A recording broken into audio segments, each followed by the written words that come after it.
করবেন না সাইডে দাঁড়ান। চলুন তাহলে শুরু করা যাক।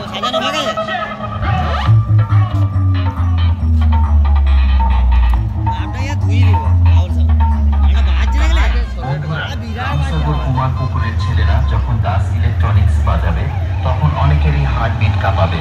তাই আপনারা নিজের নিজের জায়গায় সেফ থাকুন। আর মনে রাখবেন, রামসাগর কুমার পুকুরের ছেলেরা আগেও ডন ছিল আর এখনো ডন আছে।